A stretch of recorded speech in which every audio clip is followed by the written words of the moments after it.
kita ketemu lagi di perbincangan talk show Solusi SDM. Mestinya bersama teman-teman dari MSI, Magnet Solusi Integra, MSI Consulting. Tapi hari ini mohon izin, Bu Novi dan tim sedang tidak bisa hadir untuk bersama saya, menemani saya untuk menggali narasumber dan kita berdiskusi bertiga. Jadi hanya berdua saja. Saya akan kenalkan narasumber saya pagi hari ini. Masih muda, energik begitu ya. Nama lengkap beliau adalah Christian Rio Herdianto. Koreksi nama kalau saya salah, Mas. Oke. Ya, dan gelarnya cukup banyak, tapi saya pilih dua yang terakhir saja, SPSI MSI. Tapi yang pasti adalah beliau sekarang ini HR Manager PT Susanti Megah. Ya, betul. Ya, Mas Rio nanti bisa lebih mendekat ke mikrofon ya. Oke. Supaya suaranya lebih oke. Siap. Apa kabar Mas Rio? Sehat? Sehat, puji Tuhan, baik, alhamdulillah. Puji Tuhan. Ya. Oke, baik. PT Susanti Megah yang saya tahu itu adalah produk garam cap kapal. Juga ada Dolphin dan ada Dolphin juga. Ada dua itu ya produknya ya. ada banyak secara brand ya Pak ya. Jadi secara banyak brand ya? banyak. Jadi ada cap jempol juga, terus habis itu juga, ya itu salah satu yang paling premium ya cap kapal. Kalau boleh tahu apa yang apa namanya? Apa yang jadi pertimbangan kemudian memakai banyak brand seperti itu? Kalau boleh tahu. Kalau untuk brand kan sebenarnya Target marketnya beda-beda. Target marketnya pasti beda. Secara premium market sama secara yang low market gitu kan. Dan kebanyakan kalau garam itu kan di GT ya. Jadi kalau MT itu biasanya harus ada premium brand gitu kan. Kalau di GT itu lebih Apa ke di GT ini? retail. Jadi di dalam yang di dalam retail itu ya pasti harganya terjangkau. Itu aja sih. Jadi kayak jempol itu kan harganya lebih murah. Terus habis itu kalau yang di MT itu kayak di supermarket dan lain-lain itu ya kapal sama Dolphin. Gitu. Oh, jadi memang ada ke yang pasar-pasar tradisionalnya dengan merek yang lain. Betul. Yang memang masing-masing nggak mungkin jeruk makan jeruk ya. Betul. Karena udah dikasih porsi masing-masing gitu ya. Betul. Kalau boleh tahu sudah sejak tahun berapa ini Susanti Megah? Lama banget ya? Lama banget. Saya Sejak dirimu belum lahir ya? Udah 47 tahun. Udah 47 tahun ya sekarang ya. Oke. So far so good ya? So far so good. Karena memang ya garam kan banyak kebutuhan ya. Jadi Iya. bukan hanya untuk human juga, kebutuhan industri juga banyak juga yang membutuhkan garam. Iya. Sepo kalau apapun kalau nggak pakai garam sepo. Betul. Tapi omongan kita nggak pakai garam ini. Jangan nanti darah tinggi juga. Terlalu banyak. Ya, sudah 47 tahun ya. So far so good ya. Ketika pandemi bisa cerita bagaimana kemudian perjuangan Susanti Megah? Kalau saat pandemik ya pasti semuanya merasakan ya Pak. Dikarenakan kan memang itu adalah force major semua lah. Dari kalangan atas sampai kalangan bawah. Baik dari segi finansial sampai dengan segi konsumtif gitu kan. Tapi so far sejauh ini Susanti Megah tetap berdiri ya. Jadi penjualan juga tetap ya standar aman lah ya. Jadi dampak kepada karyawan, terhadap well-being karyawan, juga terhadap lingkungan sekitar kita juga tidak terlalu terdampak gitu ya. Ya mungkin terdampaknya malah jadi dari penyakit itu sendiri pada waktu itu pandemik itu. Jadi banyak karyawan yang memang harus dirawat dan sebagainya. Ya semua pasti merasakan itulah. Tapi produksi jalan terus waktu itu. Jalan terus ya waktu itu ya. Oke. Baik, itu gambaran dari tamu kita, corporate Susanti Megah. Kalau boleh tahu sekarang yang ada di bawah di bawah HR yang Anda kelola itu sekarang ada berapa Mas kalau di Susanti Megah? Kalau di Susanti Megah syukurnya kita udah melengkapi semua ya Pak ya. Jadi karena kita sadar bahwasanya human itu adalah suatu aset dari sebuah perusahaan, apalagi sekarang kan masa-masa transisi ya, dari generasi bla bla bla ke generasi yang terbaru gitu kan. Sehingga kita harus up to date. Up to date itu juga nggak bisa kita stagnan dengan strategik yang terdahulu. Jadi kita harus melengkapi seperti di bawahnya HR itu ada payroll system sendiri. Kita juga up to date secara digital. Terus habis itu juga di bawahnya juga lagi di sampingnya juga lagi ada organisasi development, di mana kita juga mempersiapkan ya perkembangan organisasi ke depan seperti apa. Terus juga secara legal supaya ya orang kerja kalau ada kepastian hukum itu nyaman. Lebih nyaman. Kan? Pasti lebih mempunyai value dia bekerja di situ. Tapi semua komandannya Mas Rio ya? Puji Tuhannya gitu ya. Diberikan kesempatan untuk itu. Tadi cerita plannya banyak ya. Plan banyak. Ada banyak di banyak tempat begitu. Tapi semuanya under control dari kantor pusat Surabaya ya. Oke, kalau jumlah karyawan berapa sekarang?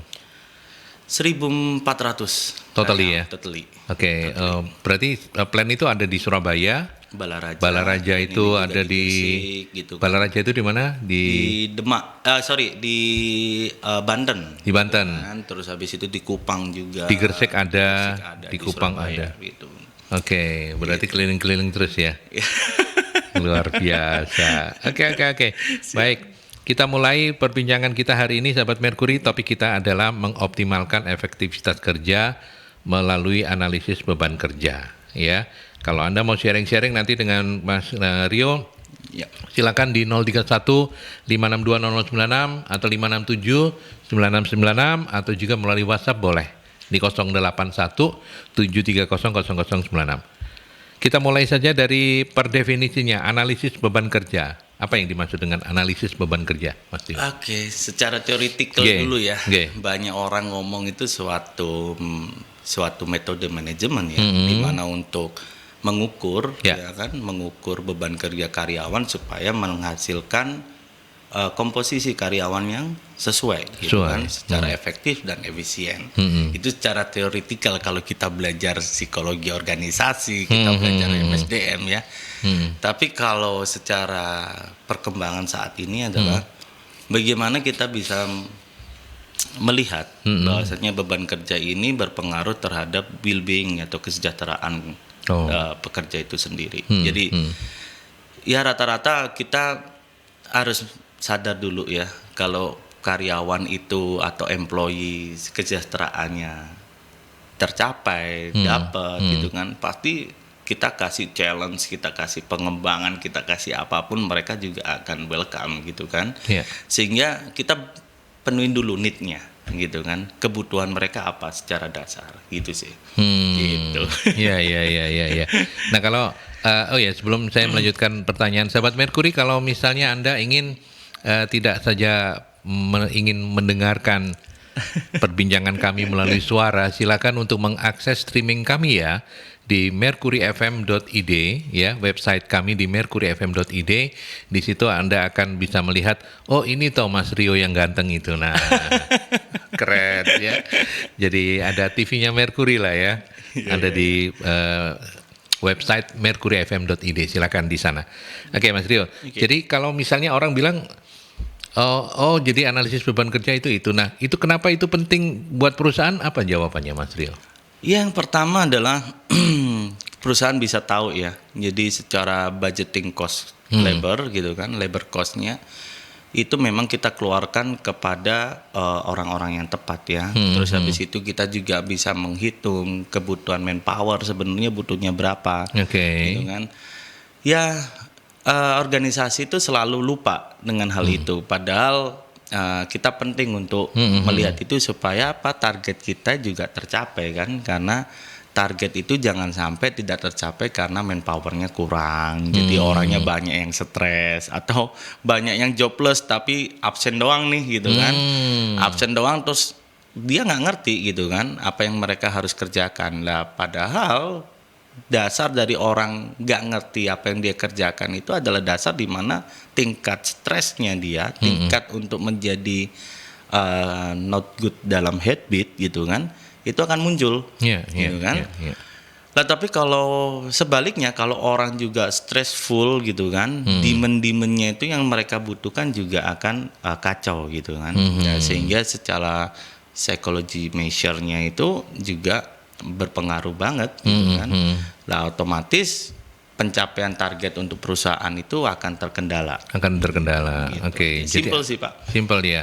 Jadi artinya ini keseimbangan yang benar-benar keseimbangan ya. Yes. Karena tadi Mas Rio di awal udah menyinggung-nyinggung soal well-being dari karyawan gitu ya. Betul. Ketika ngomong well-being, orang yang beban kerjanya kebanyakan itu juga bikin dia jadi stres. Stres juga. Tapi kalau misalnya ternyata beban kerjanya karena manpowernya jumlahnya berlebih, orang tuh jadi malah nggak fokus ya. Nggak fokus. Gibah kan biasanya kalau saat ini kan lebih baik gibah kan gitu. Iya, sekarang ngomong gibah itu nggak cuma cowok, cewek loh, tapi cowok juga kalau misalnya nggak ada kerjaan gibah juga gitu kan.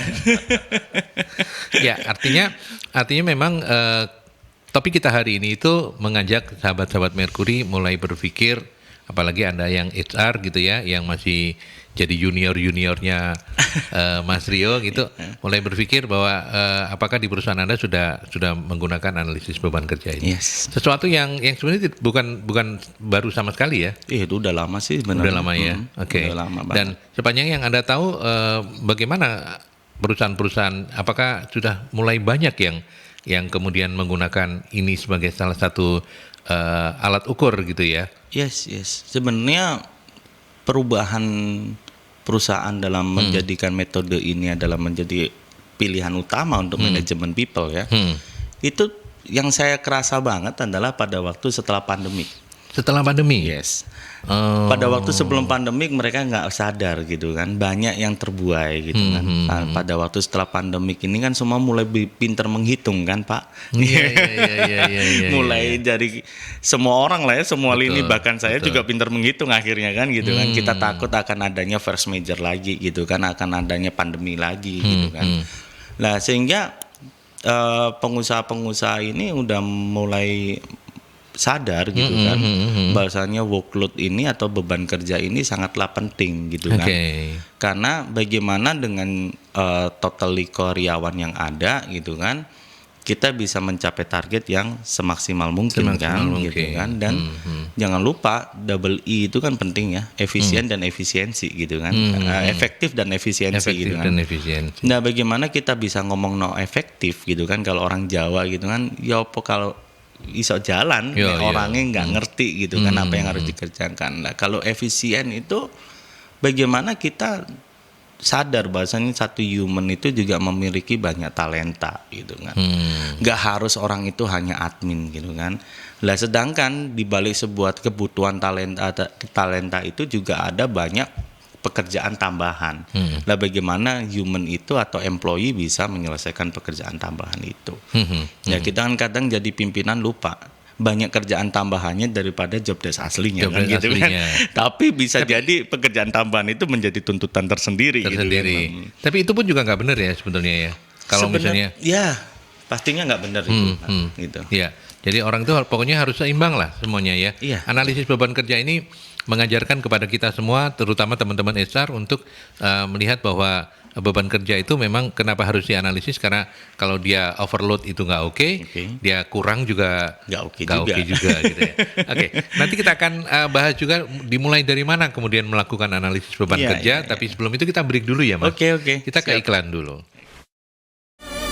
Oke, kita lanjutkan kembali, dan sekali lagi sahabat Merkuri, kalau misalnya Anda ingin tahu bagaimana situasi saya ngobrol-ngobrol dengan Mas Christian Rio Herdianto, Anda bisa melihatnya melalui streaming ya di website kami di mercuryfm.id.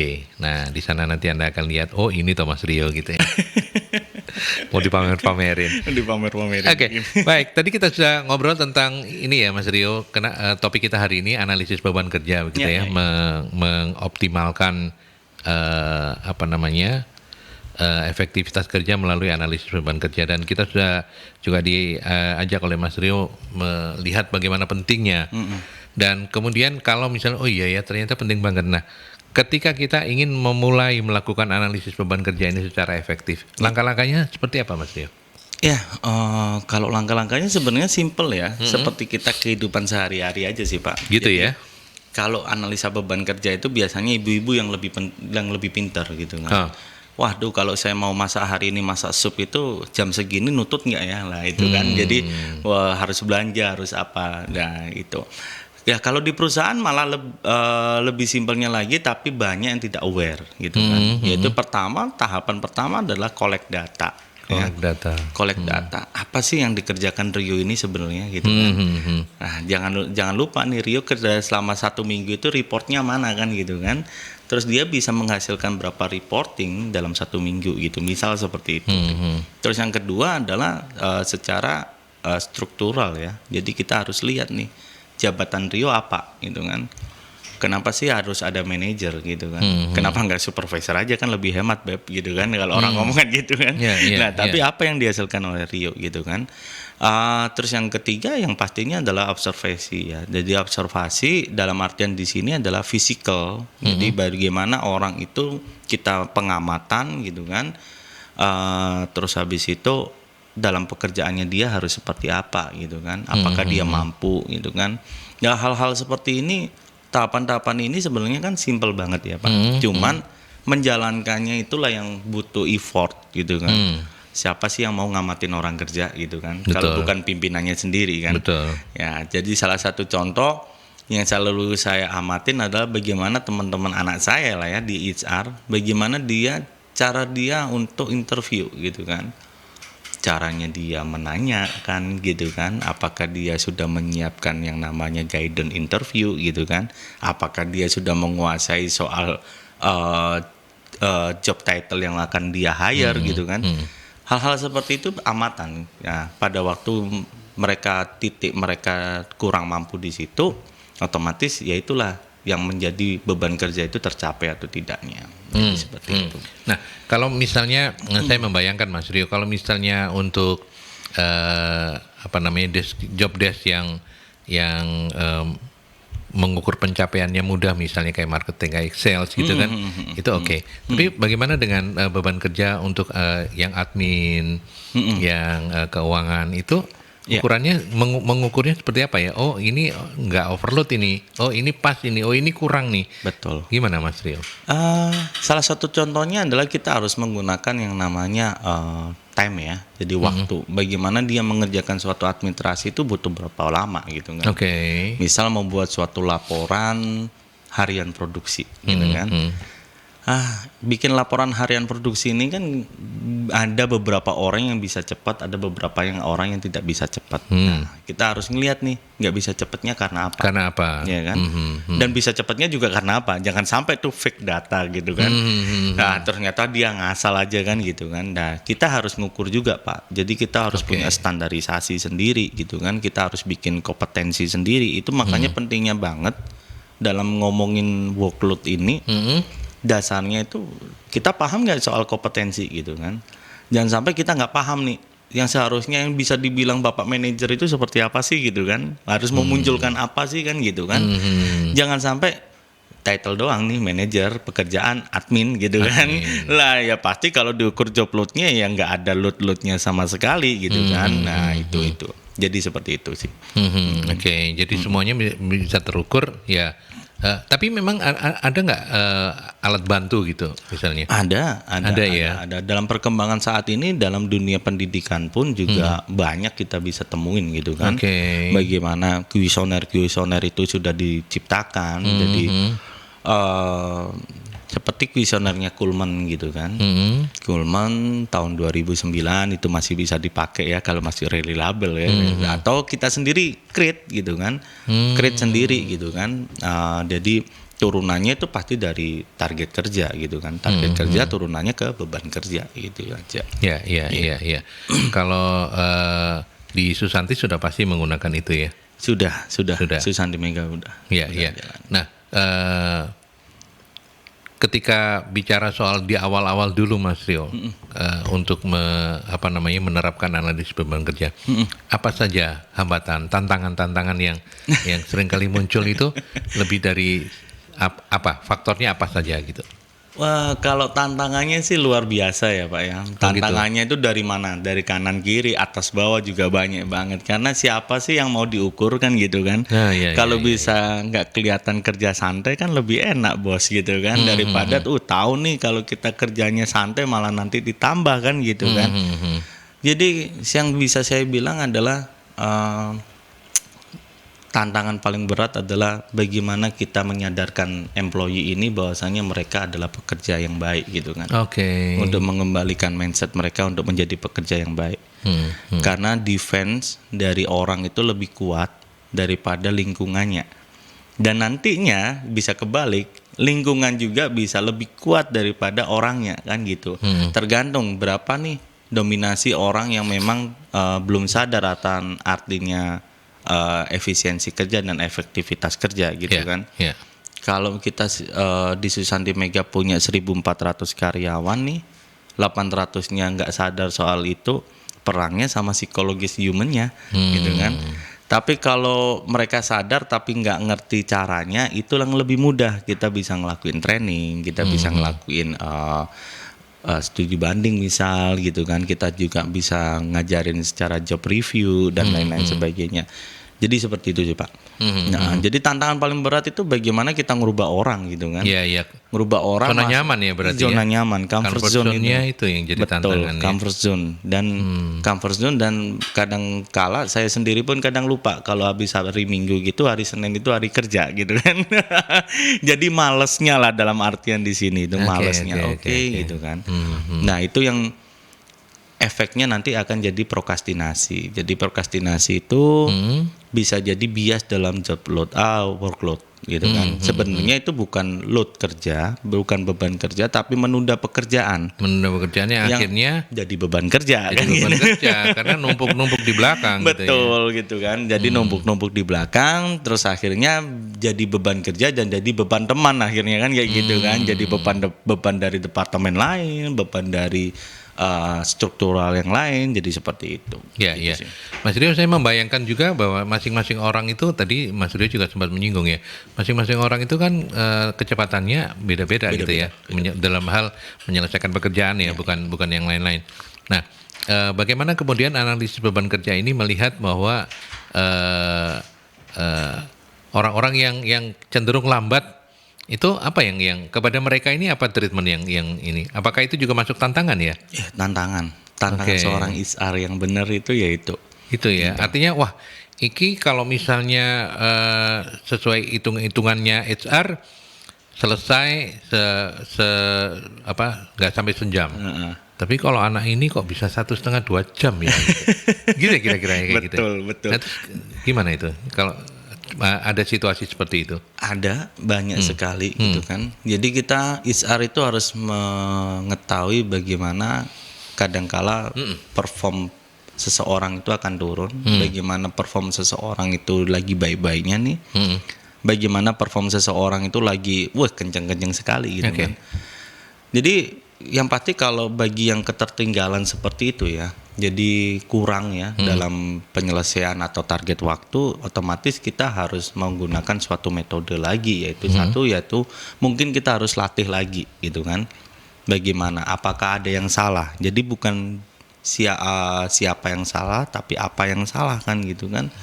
Jadi kita harus tahu nih apa yang salah dan apa yang harus dibenarkan gitu kan. Jadi HR harus, ya kalau dibilang HR harus mengetahui segala hal gitu kan. Iya. Jangan sampai HR-nya nggak ngerti nih. Terus habis itu HR-nya bilang, udah wajar nah itu Pak, katanya gitu kan. Nah tapi terakhirnya nih numpuk semua gitu. Nah jadi memang pelatihan itu penting. Maka dari itu jangan capek-capek untuk coach lah, untuk melatih lah gitu kan. Coaching itu sangat penting. Jadi jangan capek-capek kita melatih, kita transfer knowledge itu jangan pernah capek, karena kalau sekali sebagai leader kita capek akan hal itu, ya berarti kita mengizinkan semuanya terlambat gitu kan. Kita mengizinkan semuanya kacau balau gitu aja. Ya ada nggak kasus misalnya ternyata dia lebih cocok di job desk yang ini ya, bukan yang ini, kemudian di switch gitu ada. Ada. Jadi fungsional dari kuesioner itu juga mengukur seperti itu Pak, gitu kan. Jadi ternyata nih sebenarnya misal Rio lulusan psikologi, tapi dia lebih suka secara hitung-hitungan ya, perencanaan, jadi kayak PPAC gitu kan. Dan cuman secara basically aja dia nggak ada gitu kan, karena pendidikannya bukan di sana. Bukan di sana. Ya kan. Ya udah tinggal dilengkapin aja Tinggal ya. dilengkapin aja. Sebenarnya sesimpel itu gitu loh. Nah, maka dari itu kan kita harus punya bonding ya. Jadi dan jika kita juga harus punya yang namanya cluster. Jadi kita harus klasifikasi, kumpulkan nih mana sih karyawan yang memang butuh perhatian khusus, mana yang karyawan sudah secara achievementnya udah tercapai, mana yang karyawan yang memang lagi low gitu kan. Lah itu yang kita harus kumpulkan gitu kan, karena itu tanggung jawab. Saya selalu bilang ke anak-anak saya, jika kamu mengizinkan orang itu join di perusahaan kita, kita harus tanggung jawab 100% terhadap ilmunya dia gitu aja. Iya. Karena kalau memang nggak cocok kan harusnya dari awal gitu kan. Iya. Nah sekarang apa parameternya kalau misalnya kita ingin melakukan pengukuran gitu ya, analisis beban kerja itu sudah, ternyata benar ya, ini sudah bisa meningkatkan efisiensi gitu. Iya. Apa saja ini ya? Atau bagaimana melakukan analisisnya? Yang pasti kita analisisnya yaitu secara penilaian kinerja ya. Penilaian kinerja ya, oke. Jadi banyak sekali yang lagi gaung nih, orang bilang performance appraisal gitu kan, KPI gitu kan. Tapi kan banyak yang lupa gitu kan. Tujuan dari penilaian apa gitu kan. Dan apa yang sudah kita lakukan sebelum menilai. Salah satunya apa yang belum kita lakukan ya, salah satunya kita workload itu. Jadi kita persiapkan job demand-nya bagaimana, job desk-nya bagaimana ya kan. Sehingga kalau karyawan employee itu engagement-nya sudah dapat nih Pak, gitu kan. Kita udah bisa ngomong itu tercapai atau tidak. Kalau belum tercapai ya engagement, salah satu workload itu juga bisa mengikat karyawan untuk lebih loyal terhadap perusahaan, karena perusahaan udah memberikan suatu suatu perhatian khusus terhadap apa yang mereka kerjakan gitu loh. Dan pastinya kalau Bapak tanya apa tolak ukurnya tercapai atau tidak, efisiensinya tercapai atau gitu. Tidak, yaitu balik lagi ke budget dan output kan gitu kan. Ya. Kalau budgetnya low gitu kan, tapi outputnya luar biasa gitu high, gila itu kan suatu berkat ya lah itu. Dan berkat itulah yang akan kita rasakan bersama, yaitu berupa kesejahteraan karyawan yang minimum ya kita nggak boleh lah di bawah normatif gitu kan secara WMK gitu. Keren ya kalau HR-nya Mas Rio ya. Aduh. Mikirnya udah pokoknya nggak boleh dibawa, nggak boleh dibawa yang normatif loh ya. Dong, gitu. Jadi minimal harus normatif harus dong normatif, ya. Harus normatif gitu. By the way kalau misalnya yang di Susanti Megah sendiri itu mayoritas ada di level mana mereka secara generasi milenial? Atau sekarang masih ada yang masih X? transisi. Jadi masih ada yang X, masih ada Z sudah mulai ada. Sudah mulai ada gitu kan. Ya ini suatu tantangan gitu kan. Yang dulunya kalau kita secara komunikasi gitu kan. Ya sekarang kan kita tidak bisa menerapkan itu ke anak-anak sekarang. Iya. Jadi sekarang tuntutannya kita harus up to date gitu kan, ya kan. Dan bagaimana kita meng-create untuk mereka itu paham gitu loh. Nah, sehingga tantangan tersendiri dari perusahaan ini adalah yang harusnya kita jaga jangan sampai adanya konflik of interest antara perbedaan generasi gitu aja. Karena pada waktu ada konflik of interest ini akan banyak sekali timbul perbedaan stigma atau persepsi mengenai target kerja, mengenai juga visi misi perusahaan gitu kan. Banyak sekali senior-senior kita yang ada di Susanti Megah selalu bilang kita udah membangun perusahaan ini lebih dulu gitu kan. Nah, bahasa seperti ini sangat berbahaya sebenarnya pada waktu diberikan ke anak-anak milenial kan gitu. Milenial, apalagi yang Gen Z. Oh, Gen Z dia bilang bodo amat kan gitu kan. Dia tidak akan mau tahu soal historical gitu kan. Histori dari suatu perusahaan itu dia tidak akan mau. Yang mereka mau adalah bagaimana kita kontribusi dan kita mendapatkan suatu penghargaan tersendiri gitu loh. Jadi apresiasi yang mereka butuhkan, terus habis itu lebih ke passionnya mereka harus seperti apa, itu yang harus kita jawab gitu kan. Iya. Itu sih tantangan terbesar saat ini. Kalau boleh belajar ini, dan ini bukan rahasia, boleh belajar dari Susanti Megah. Apa yang Mas Rio treatmentkan gitu untuk mengatasi gap antar generasi ini? Karena kan menyatukan mereka tadi aja kan dari bahasa aja udah kelihatan Udah beda. banget gitu kan. Kalau yang senior di levelnya saya gitu selalu kebanggaannya itu romantisme masa lalu gitu. Saya ini sudah lah. Sementara anak-anak yang Gen Z apalagi gitu kan Mas Dio bilang tadi EGP emangnya gue pikirin Emang gue gitu kan. pikirin, betul. Nah, tapi ini kan tidak mungkin tidak dijembatani oleh teman-teman HR. Nah, kalau boleh belajar dari Susanti Megah apakah misalnya bikin gathering atau apa gitu? Boleh tahu? Kalau saya sih, kalau gathering ya pasti ya, secara umum lah ya. Siapa yang nggak suka sih have fun gitu kan. Cuman saya lebih kepada bagaimana memberikan kesempatan pada yang senior untuk menciptakan regenerasi buat mereka sendiri. Oh, jadi mereka di challenge untuk bisa. Nah, ini keberhasilanmu itu adalah kalau generasi selanjutnya ini sama kayak kamu gitu misalnya. Dan itu pride banget ya Pride buat mereka banget ya. buat mereka kan. Oke. Jadi bagaimana mereka juga bisa mempunyai kepedulian terhadap generasinya mereka kan gitu kan. Jadi saya sudah tidak lagi membebankan kepada yang senior adalah bagaimana pencapaian target. Oke. Tapi bagaimana kamu bisa menciptakan kamu gitu, kamu sendiri yang dibanggakan oleh perusahaan gitu kan selama ini. Jadi di situ mereka akan lebih tersentuh ya. Jadi secara psikologi touch-nya itu dapat gitu kan. Terus yang kedua juga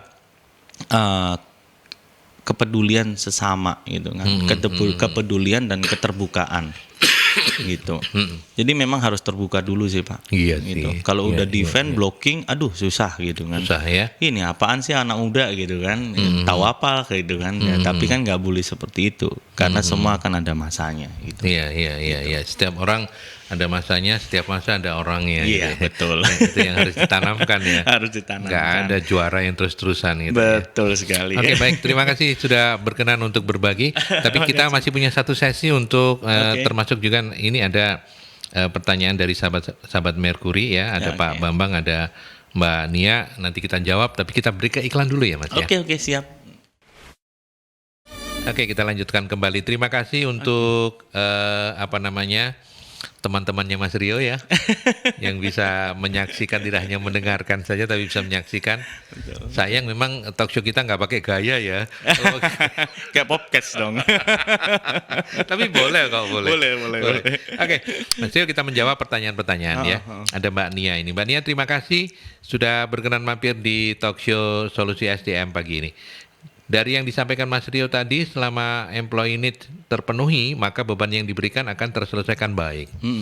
Apakah semua beban bisa diberikan sama ke setiap karyawan?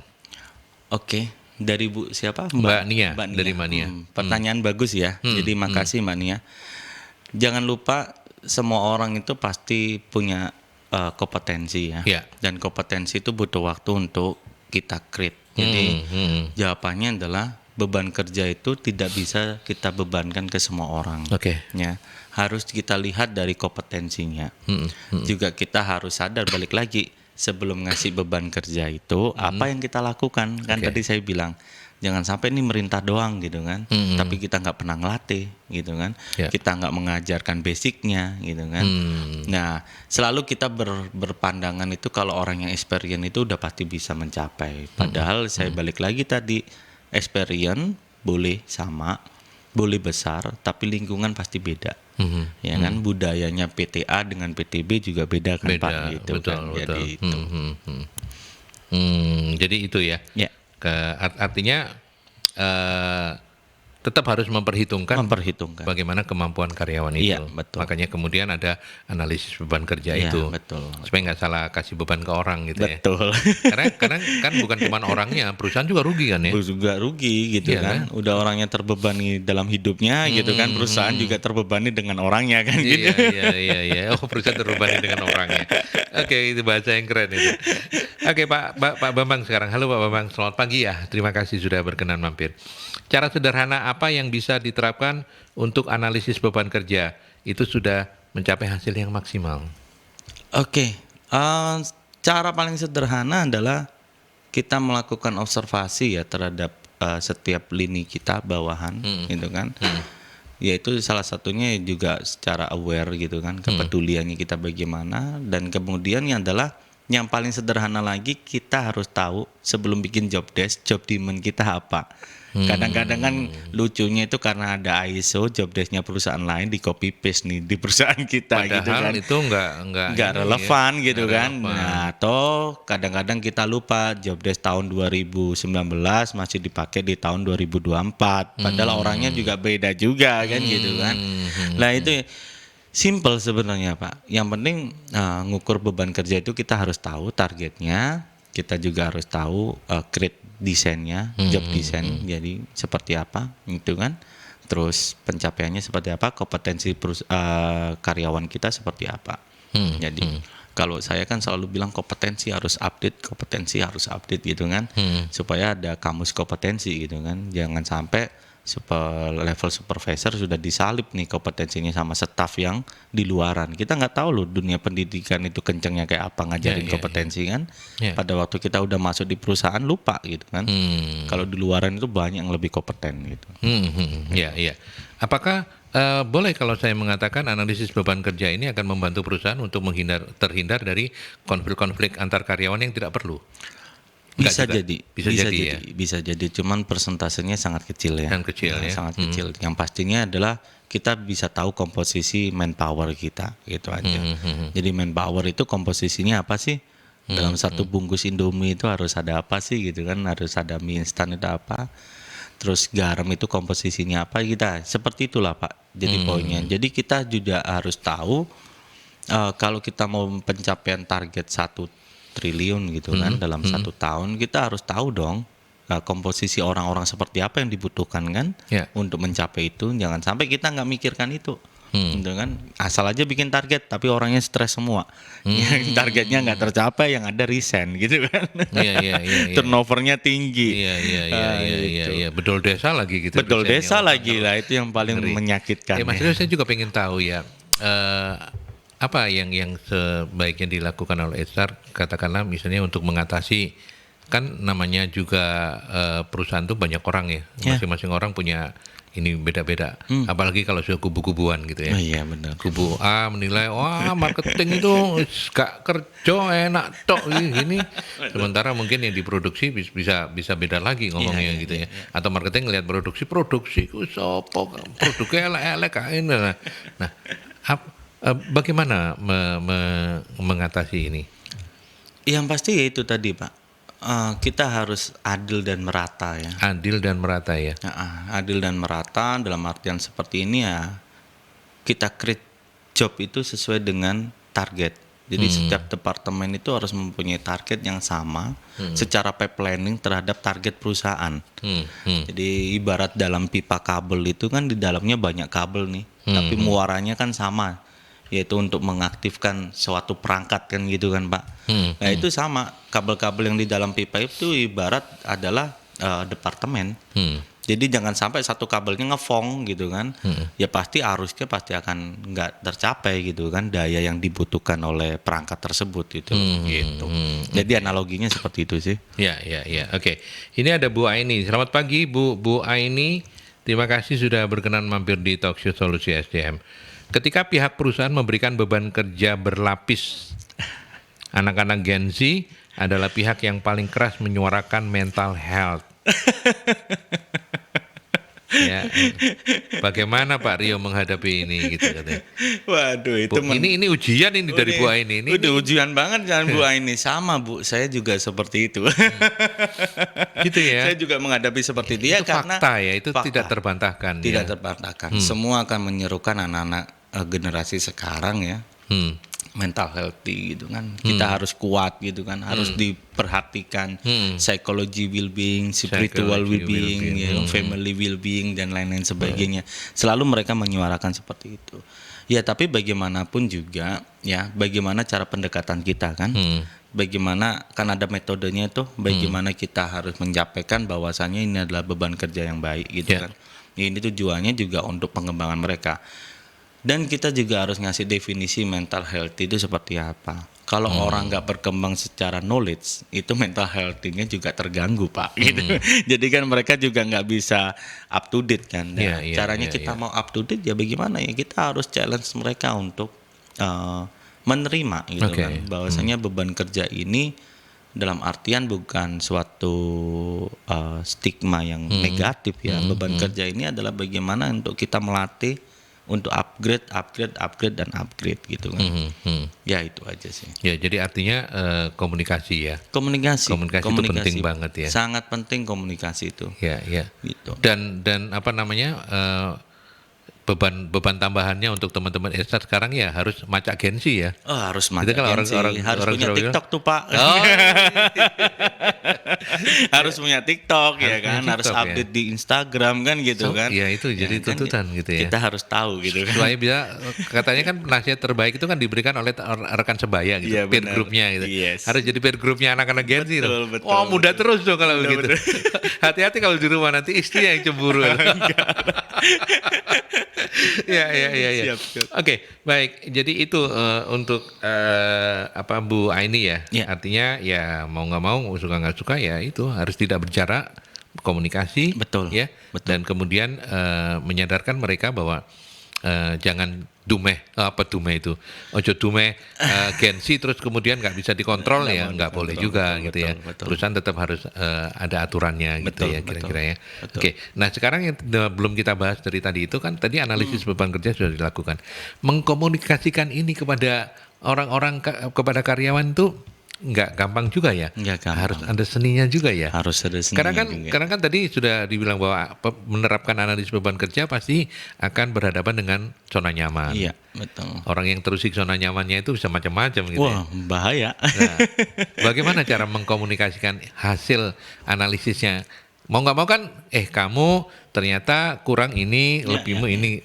Piye, Mas? Kalau kita sendiri secara basically harus tahu teknik counseling ya. Jadi cari itu kan bukan hanya sekedar komunikasi, karena hasil dari beban kerja itu ada yang baik, ada yang kurang baik kan. Ada yang baik, ada yang kurang baik. Jadi bagaimana kita harus menyampaikan bahwasanya mereka kalau yang baik aman ya. Kalau yang baik pasti senang karena dapat reward kan. Betul. Gitu. Kalau yang nggak baik nih. Ini.